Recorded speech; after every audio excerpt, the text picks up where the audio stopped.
Bonjour, Eric Garcia, centre hospitalier de Pau. Dans la thématique Venir travailler aux urgences et y rester, nous allons aborder la partie enjeux du tutorat et du compagnonnage. Je n'ai aucun conflit d'intérêt à déclarer et la seule prise en charge dont je bénéficiais est celle de la venue au congrès de la CFMU évidemment. Venir aux urgences et y rester, première question, le turnover s'accélère-t-il? À l'échelle de 25 ans de carrière, nous avons constaté que l'ancienneté moyenne des infirmières est passée de 15 ans à progressivement 8 ans, puis à l'heure actuelle 2,5 ans. C'est vrai pour les infirmières, mais le même constat est fait pour l'encadrement paramédical ou le personnel médical. Lorsqu'un nouvel agent intègre l'équipe, question, quelles sont les pratiques que nous avons pu constater pour son insertion dans le service? Il y a bien sûr une insertion directe. Dans les services les plus en difficulté et les plus tendus sur la RH, on les met directement au travail et on considère qu'il y aura un compagnonnage informel qui se fera pendant leur temps de travail. Mais il y a aussi des périodes de doublure. Dans les services un tout petit peu plus confortables sur le plan RH, les agents sont mis hors planning pendant un certain temps, où il y a un compagnonnage formel qui est opéré, mais qui est limité dans le temps, 2 jours, 4 jours, 1 semaine. Puis, dans certains services, nous avons pu constater des doublures, sur une période plus ou moins longue, mais aussi la présence d'un référent.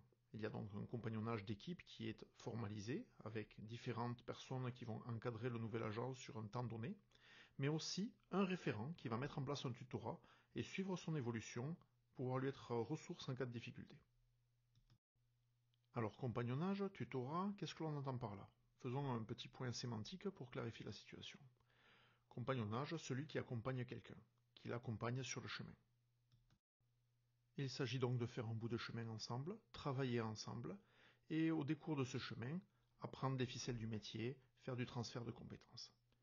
D'accord, mais quel chemin? Parfois le chemin n'est pas très clair, et la personne qui est accompagnée n'arrive pas bien à comprendre où est-ce qu'on va. Ou parfois, les chemins proposés sont carrément divergents, et la personne accompagnée se demande s'il faut finalement aller à gauche ou à droite. Le tuteur est, lui, quelqu'un qui sert d'appui, de soutien, de protection. C'est un enseignant qui suit et conseille un élève. C'est donc un professionnel de terrain, expérimenté, pédagogue, qui va suivre et guider la progression du nouvel agent pour lui permettre de passer les étapes en direction de son objectif. Avoir un tuteur, c'est une aide importante. Mais il y a des tuteurs qui ont une orientation particulièrement marquée et vont donc aider le nouvel agent à se construire dans un certain axe. Il y a aussi des tuteurs qui se sont eux-mêmes construits en zigzag, au gré des expériences qu'ils ont pu avoir ou de l'encadrement dont ils ont pu bénéficier, ne permettant pas au nouvel agent de se construire dans un axe uniforme. Et puis, le classique, il y a aussi des tuteurs qui malheureusement ne sont là que depuis 3 mois et qui ont eux-mêmes été formés par quelqu'un qui n'est là que depuis 6 mois. Pour remédier à ce problème, nous avons utilisé 2 outils. Un parcours pédagogique qui va permettre de structurer les différentes étapes d'apprentissage du nouvel agent et nos attendus dans le temps, mais aussi un scénario tutoral, parce qu'avoir un tuteur comme copilote, c'est bien, mais c'est mieux s'il sait exactement où il va, quand et comment. Mais revenons au début du raisonnement. Lorsqu'un nouvel agent arrive dans le service, la question que l'on se pose, c'est pourquoi est-ce qu'il vient? Pourquoi est-ce qu'il partirait? Et qu'est-ce qu'on peut faire entre les deux pour le fidéliser? Actuellement, nous avons peu de difficultés à recruter de nouveaux agents. Notre difficulté est de les garder, de les fidéliser. Nous nous sommes donc intéressés aux causes de départ. Pour ça, une revue de bibliographie nous a indiqué quelques éléments. 1. Les nouveaux agents sont en général extrêmement stressés, avec des niveaux d'anxiété extrêmement élevés, notamment chez les jeunes diplômés. Ils ont un sentiment d'incompétence et un manque de confiance sur leur capacité à faire face. Il y a bien évidemment la charge de travail de l'unité, mais aussi une sensation de mauvaise supervision par leur encadrement et une sensation, un ressenti de relations interdisciplinaires difficiles ou conflictuelles. Mais les études nous indiquent aussi que la qualité de l'accueil est un facteur déterminant dans l'intention de départ des nouveaux agents. Un management humaniste, un leadership fort et une confiance dans son encadrement sont des facteurs favorisants à la stabilité de l'équipe. Par contre, un deuxième facteur défavorable indiqué par les études est un taux d'épuisement professionnel très élevé chez les personnels des urgences, 30 à 70% des personnels, et il n'a pas particulièrement été impacté par le Covid, au-delà de la charge de travail ou des difficultés organisationnelles. Être moins expérimenté, jeune diplômé, augmente considérablement ce risque de burn-out. Vous voyez qu'on peut avoir de plus 25 à plus 50% de risque de burn-out pour les gens qui ont moins de 5 ans d'expérience. Et un personnel en situation d'épuisement professionnel a 3 fois plus de chances de quitter le travail et 2 fois plus de chances de créer des incidents ou d'avoir des erreurs de prise en charge. Alors bien sûr, les services d'urgence sont des services difficiles dans lesquels il y a des facteurs d'épuisement professionnel, mais on peut le voir aussi dans d'autres services, et aux urgences, il y a aussi des personnels qui arrivent à tenir des carrières relativement longues, 25 ans, 30 ans, sans signe d'épuisement particulier. Alors comment font-ils? Que se passe-t-il? Que se passe-t-il dans les autres services? Eh bien, je vous renvoie à Lazarus et Folkman, les théories autour du coping et des stratégies de protection du stress. Dans les études, que disent les urgences? Que le coping passif centré sur l'évitement, avoid coping en anglais, augmente le risque de burn-out. Tout ce qui est déni, refoulé, refus d'assumer ses responsabilités amène finalement à une accélération du burn-out. Si c'est utile à très court terme pour réussir à gérer la situation, cela ne marche pas à l'échelle d'une carrière. Tout ce qui est du coping passif centré sur l'émotion, emotional focused coping en anglais, veuillez excuser mon accent, augmente le risque de burn-out. Donc tout ce qui est je fais du sport, je sors, je bois de l'alcool, j'ai des conduites à risque, augmente le risque de burn-out au long terme. Il y a une exception malgré tout là-dedans sur l'utilisation du soutien social dans le coping centré sur l'émotion qui est favorable. Et puis il y a évidemment une stratégie de coping qui marche, qui est le coping actif centré sur la résolution de problèmes, ou task oriented coping en anglais, qui diminue le risque de burn-out dans les études. Je vous ai mis les références et la bibliographie en fin de diaporama.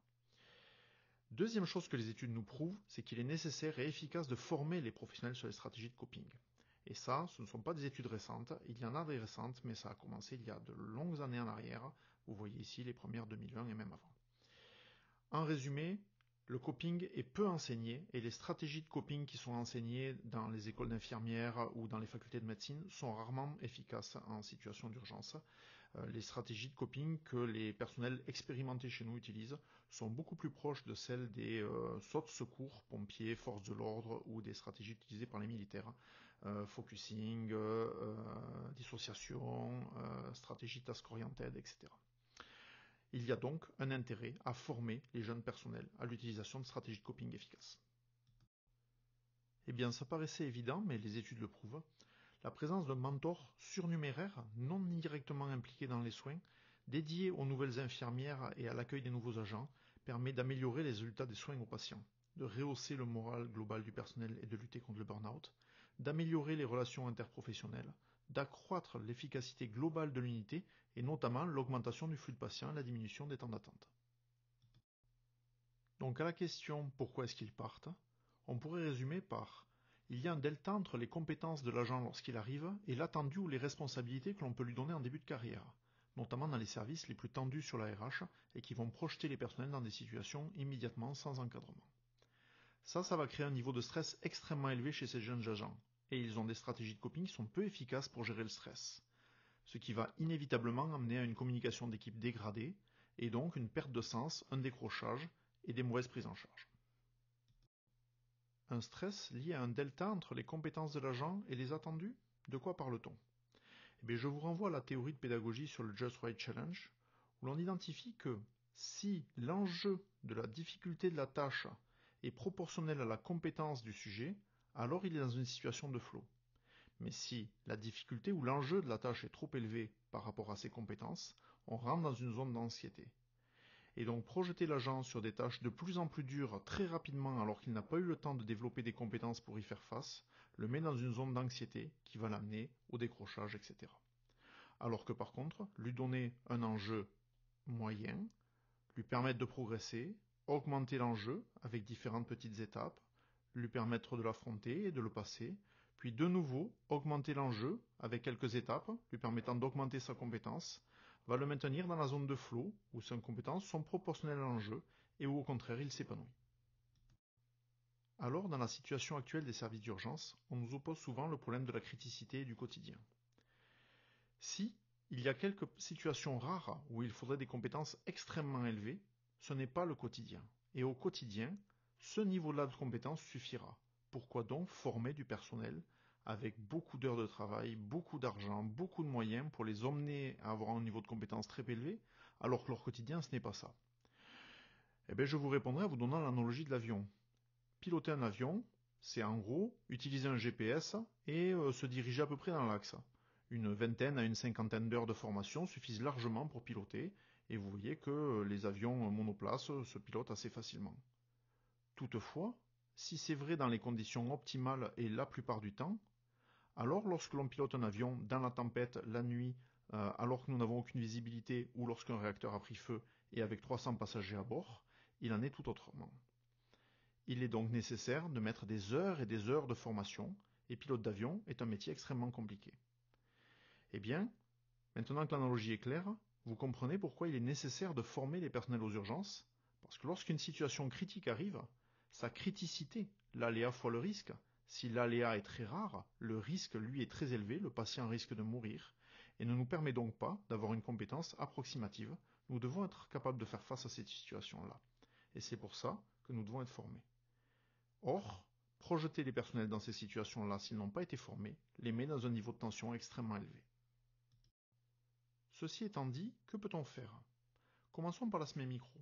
À l'échelle d'un nouvel agent, le premier point est la confiance.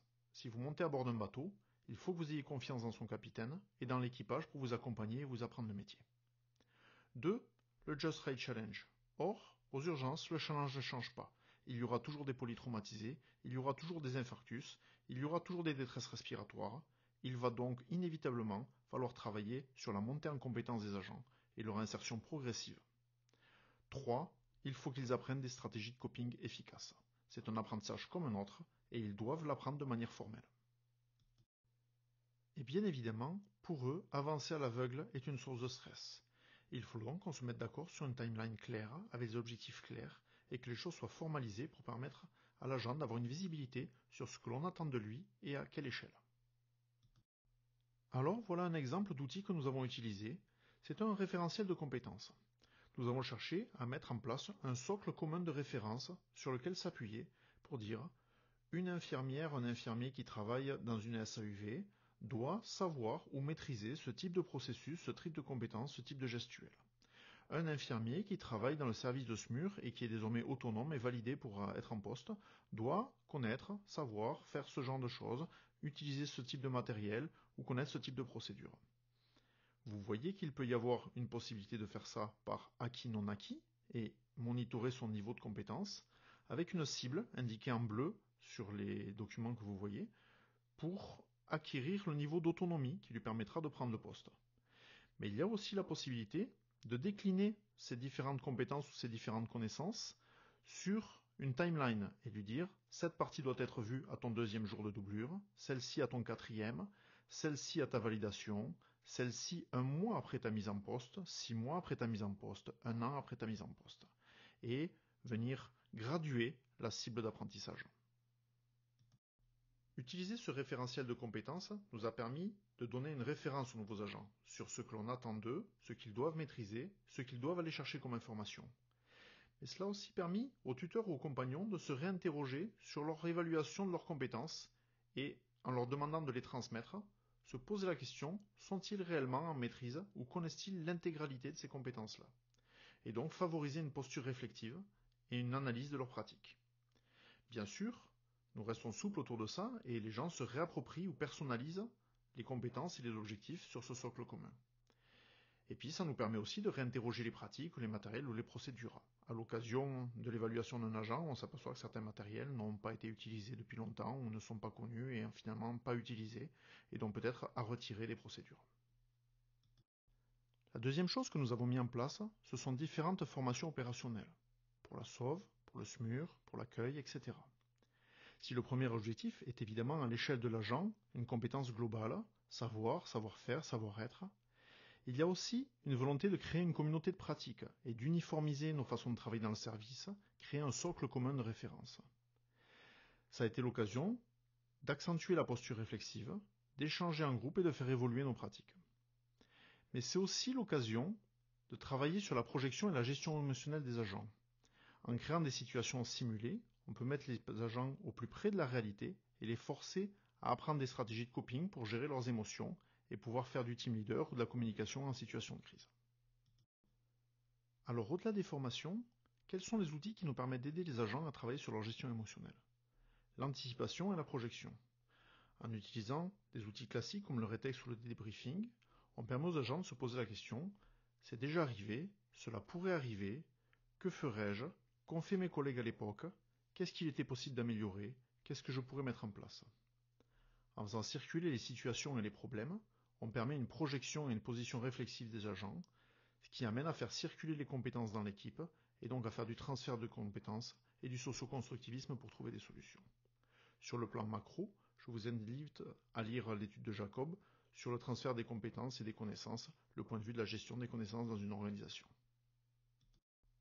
Bien évidemment, la prochaine étape a été d'organiser tout ça et de le structurer dans une articulation cohérente, un curriculum pédagogique qui permet aux agents de savoir d'où ils partent, jusqu'où ils vont aller et quelles vont être les différentes étapes, formations ou accompagnements dont ils vont bénéficier tout au long du chemin. Un scénario pédagogique. L'objectif de ce scénario pédagogique est de leur permettre de progresser étape par étape, en les identifiant, d'avoir des objectifs clairs, mais aussi d'identifier les moyens pédagogiques qui vont être mis à leur disposition à chacune des étapes, d'avoir un délai et une projection de référence dans le temps pour identifier quels sont les attendus et dans quelle fourchette de temps on les y attend. Avoir un copilote, c'est bien, mais s'il a une carte et qu'il sait où est-ce qu'on doit aller, c'est beaucoup mieux. Le scénario pédagogique proposé aux nouveaux agents a donc été le socle sur lequel nous avons pu construire un scénario tutoral. Fournir aux tuteurs un cadre dans lequel on leur indique ce qu'ils doivent apporter aux nouveaux agents, dans quel ordre, dans quel délai.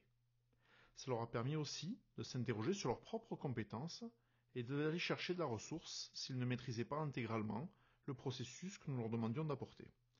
Car il est intéressant de voir qu'il y a évidemment une échelle de compétences liée à l'expérience dans le service, mais il y a aussi une échelle de compétences qui n'est pas liée à l'expérience dans le service. Et certains agents, plus jeunes, peuvent avoir une compétence marquée dans un domaine sur lequel il peut être intéressant de s'appuyer lorsque le tuteur n'est pas en parfaite maîtrise de la situation. Vous pouvez voir ici des extraits d'un document générique que l'on pourrait utiliser pour encadrer une deuxième journée de doublure à la sauve ou une troisième journée de doublure à la sauve avec les rappels, les guides, les choses à aborder avec le nouvel agent ce jour-là. Et au décours des choses qu'il est indiqué devoir aborder avec un nouvel agent, le tuteur ou l'accompagnant qui est là ce jour-là peut se poser la question, mais dans le monitorage PNI-PI CO2, pourquoi CO2 ? Quel est le rapport entre la pression invasive, le CO2, la PNI, le débit cardiaque? Est-ce que je suis vraiment en maîtrise de ces sujets-là ou dois-je me tourner vers un autre agent plus expérimenté sur ce point particulier ou plus ancien dans le service et maîtrisant peut-être mieux cette procédure-là et ces questions physiopathologiques-là pour me mettre moi-même au niveau et en discuter à trois avec le nouvel agent? L'utilisation de ces différents outils a mené à une standardisation du process d'accueil des nouveaux agents, à une progression plus balisée, permettant un suivi impartial de la montée en compétence des agents. Ça aussi permet une détection plus rapide des difficultés ou des écueils prévisibles, et donc de mettre en place des remédiations précoces et plus efficaces. Ça a aussi permis pour les agents expérimentés, venant d'un transfert ou d'une mutation, d'individuer leur parcours et de pouvoir attester de leurs compétences pour pouvoir accélérer la mise en poste. Ceci pour évidemment les compétences opérationnelles et la mise en place, mais aussi pour les compétences pédagogiques et donc la sollicitation sur des rôles de tuteur ou d'encadrement. Tous ces suivis d'accompagnement et de monitorage des compétences des agents a permis de revenir sur un plan plus macro à une gestion prévisionnelle des compétences. L'anticipation des départs, des mutations ou des arrêts de travail a permis d'anticiper sur les difficultés que nous pourrions avoir sur les mises en poste ou sur le niveau de compétence globale de l'équipe, et notamment en identifiant les criticités, les compétences rares, tels les formateurs NRBC, dont nous avons identifié que d'ici 2 ans, nous perdrions plus de la moitié de nos formateurs et qu'il faut donc lancer immédiatement une montée en compétences, ou telles les situations de dossiers en îlot, où un seul agent connaît le dossier en profondeur, a des références, connaît les différents partenaires et les numéros de téléphone. Il faut absolument trouver d'autres agents pour venir adjoindre cette reprise de dossier avant qu'ils quittent le service. Là, je fais un focus sur le fait qu'il est très important d'utiliser des outils écrits qui s'inscrivent dans la durée. Les rétextes doivent être écrits ou enregistrés, les comptes rendus doivent être écrits ou enregistrés. Car il s'agit de lutter contre l'amnésie générationnelle. Lorsque les agents partent, les compétences partent avec. Et dans votre plan de gestion prévisionnelle des compétences, vous devez avoir des supports sur lesquels vous appuyer. Alors les difficultés auxquelles nous avons dû faire face sont évidemment « oui mais on n'a pas le temps, on n'a pas les moyens, comment va-t-on faire pour mettre ça en place ?» Et là, il y a évidemment un calcul à faire sur l'investissement versus la perte lorsque les agents partent. Et attention, le ratio effort-résultat est une courbe de Gauss. Si les compétences quittent le service, vous allez rapidement avoir un effondrement du niveau global de compétences de votre équipe avec un turnover très élevé. Il sera à ce moment-là très difficile de faire réapparaître de la compétence dans l'équipe et de remonter le niveau global de votre équipe. Il y a donc vraiment un objectif à atteindre sur la stabilisation d'une partie de l'équipe avec un niveau de compétence intermédiaire permettant d'encadrer les agents qui arrivent et de maintenir une efficacité globale de l'équipe satisfaisante. Si vous souhaitez monter le niveau global de l'équipe au-delà et les amener à un degré d'expertise élevé parce que vous travaillez dans un centre de référence, alors sachez que vous allez devoir de nouveau investir d'énormes efforts et beaucoup de formation pour les amener jusque-là. Alors d'accord, mais lorsqu'on en est déjà là, lorsque les compétences ont déjà quitté le service et que l'ancienneté moyenne dans notre service est de 3 mois, comment faire pour commencer, comment lutter contre le syndrome de la page blanche et comment arriver à lutter contre les freins inertiels au démarrage de ce cycle? Mais la première chose, c'est qu'il faut qu'il y ait une volonté commune à l'équipe d'encadrement, aux agents expérimentés du service et aux organismes de formation tels le CESU pour travailler ensemble et essayer de commencer à mettre en place le cycle. Il faut ensuite construire un curriculum et pour ça, je vous invite à vous appuyer sur les scénarios pédagogiques construits en lien avec des gens dont la pédagogie est le métier, donc typiquement les CESU. Guider et encadrer les tutorats. Construisez un scénario tutoral en vous basant sur le scénario pédagogique et sur la timeline que vous avez fixée. Où trouver de la ressource? Bien sûr, je vous l'ai dit, les CESU, les RESU sur le plan régional si jamais votre CESU est en difficulté, ou l'ANCESU sur le plan national. Mais aussi sur les autres centres hospitaliers. Allez voir vos collègues, voyez comment ils se sont organisés, tirez-en des expériences, échangez vos documents, échangez vos compétences. Faites des conférences, allez chercher de la bibliographie, des référents, etc. Comment développer votre expertise? Faites du transfert et du partenariat, puis de la réappropriation. Il y a par exemple des centres hospitaliers qui ne sont pas de notre région, mais qui sont en difficulté, qui ont pu venir nous voir pour certains sujets particuliers, et nous nous sommes directement mis d'accord sur le fait qu'ils ne venaient pas se former chez nous, mais qu'ils venaient chercher la compétence pour pouvoir la ramener chez eux et eux-mêmes transmettre cette compétence derrière.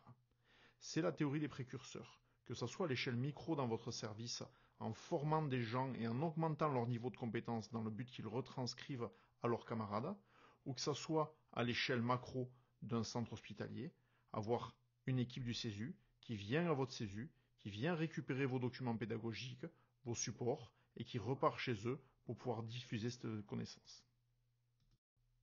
Si l'on résume, le cycle que l'on voit se mettre en place depuis de nombreuses années est le fait que les agents subissent une pression importante sur l'attendu versus les compétences qu'ils ont, ce qui induit un stress et une inefficacité dans leur gestion du stress qui amène à un épuisement professionnel et donc à des relations dégradées entre les agents, à un management extrêmement directif et donc à une pression sur les attendus, etc., etc. Le cycle que nous vous proposons est plutôt de formaliser les attendus en échelonnant dans le temps, grâce à un scénario pédagogique, ce que l'on attend. Un apprentissage actif des stratégies de coping pour les aider à faire face au stress généré par leur mise en poste, créer de l'appartenance à un groupe et du soutien au sein de ce groupe, et les accompagner dans leur formation grâce à un scénario tutoral de manière guidée, précise et encadrée. En conclusion, lorsque le système met les gens en situation d'échec, cela est néfaste pour le travail opérationnel, mais aussi pour leur équilibre psychologique, et donc pour la stabilité des équipes, en créant du turnover et des départs dans votre équipe, ce qui va nuire à la constitution d'un groupe solide, et donc à l'entraide dans ce groupe et à la progression du collectif globalement. In fine, c'est aux patients que cela est néfaste, quoi qu'il arrive.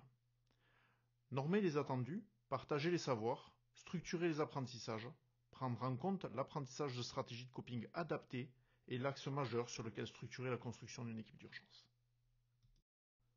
Vous trouverez ici les références bibliographiques qui ont été utilisées. Il en existe bien d'autres évidemment, mais il est intéressant de noter que peu d'études s'intéressent au turnover des services d'urgence et à l'accélération de ce turnover sur ces 10 dernières années. Je vous remercie pour votre attention et nous sommes disponibles pour toute question ou contact à l'adresse mail indiquée.